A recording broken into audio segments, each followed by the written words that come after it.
अहाना ने ठाकुर जी को घर वालों के सामने गधे पर बैठाया और पहनाई एक चप्पल की माला। आप अहाना के फैन हो तो चैनल को सब्सक्राइब करें। क्या आपने कभी देखा है जब सच इतना ताकतवर हो जाता है कि झूठ की हर परत खुद ब खुद उतरने लगती है? कभी कभी इंसान को उसकी करनी की सज़ा ऐसी मिलती है जो जिंदगी भर याद रहती है, और यही हुआ ठाकुर जी के साथ। जब दुर्गा देवी ने उनके लिए ऐसा फैसला सुनाया कि पूरे घर में सन्नाटा छा गया। कहानी की शुरुआत होती है घर में पसरी नफरत से। हर किसी की निगाहें अहाना पर थीं, जैसे वो कोई गुनहगार हो। यहाँ तक कि खुद दुर्गा देवी भी अहाना से नाराज थीं। इल्ज़ाम इतने थे कि किसी ने उसकी बात सुननी ही नहीं चाहिए। और वहीं घर का सबसे समझदार सदस्य टुकुन यह सब देख रहा था। उसकी आंखों में चिंता थी, लेकिन दिमाग में एक तूफान।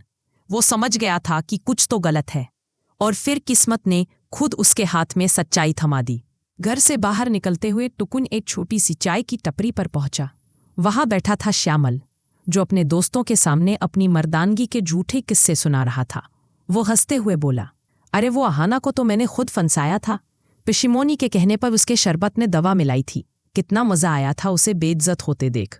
ये सुनते ही टुकुन के पैरों तले जमीन खिसक गई, लेकिन वो गुस्से में कुछ कहने के बजाय चुपचाप अपनी जेब से फोन निकालता है और श्यामल का कबूलनामा रिकॉर्ड कर लेता है। अब टुकुन के पास सच का हथियार था, लेकिन वो जानता था कि इसे कैसे और कब चलाना है। वो सीधे घर नहीं लौटा, बल्कि उसने श्यामल के पास जाकर उसे अपने ही जाल में फंसा दिया। उसने कहा, आज शाम को दुर्गा देवी पूरे मोहल्ले के सामने अहाना को सजा देने वाली है, और तुम्हारा वहां होना बहुत जरूरी है, क्योंकि तुम गवाह हो। श्यामल को लगा जैसे वो कोई हीरो हो। वो फूला नहीं समाया और शाम को हवेली आने के लिए तैयार हो गया। घर के अंदर माहौल भारी था। तीनों बहुएं अर्जुन को समझाने की कोशिश कर रही थीं। भैया, अहाना बेगुनाह है। वो वही लड़की है जिसके लिए आपने माँ से बगावत की थी। लेकिन अर्जुन का दिल अब पत्थर हो चुका था। वो बोला, मैं कुछ नहीं भूल सकता। अहाना ने जो किया है माफी के लायक नहीं। यह सुनकर अहाना की आंखों से आंसू बह निकले, लेकिन उसने अब हार माने से इनकार कर दिया था। शाम ढली और हवेली अदालत में बदल गई। पूरा मोहल्ला जमा था। हर कोई बस एक ही बात सुनना चाहता था, अहाना को क्या सजा मिलेगी। दुर्गा देवी ने जैसे ही बोलने के लिए कदम बढ़ाया, टुकुन आगे आ गया और बोला, रुक जाइए।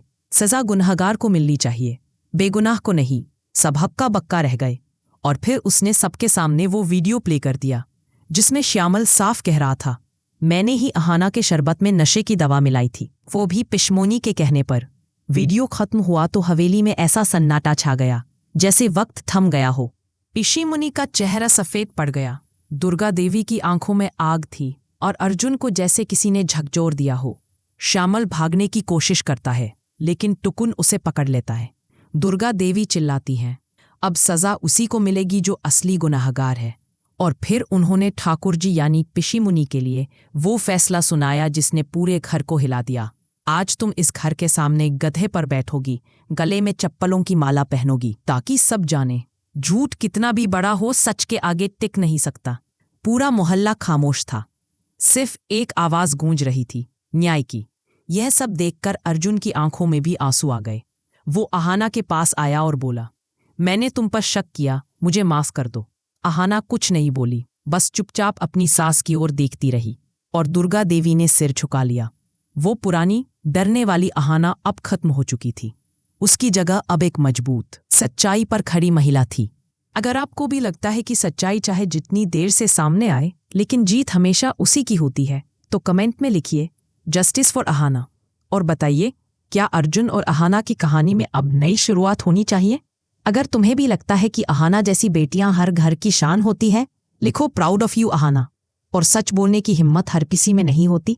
अगर तुम अहाना की हिम्मत को सलाम करते हो, लिखो रिस्पेक्ट। आज अहाना हर झूठ को बेनकाब कर दे। कमेंट में लिखो गो क्वीन अहाना।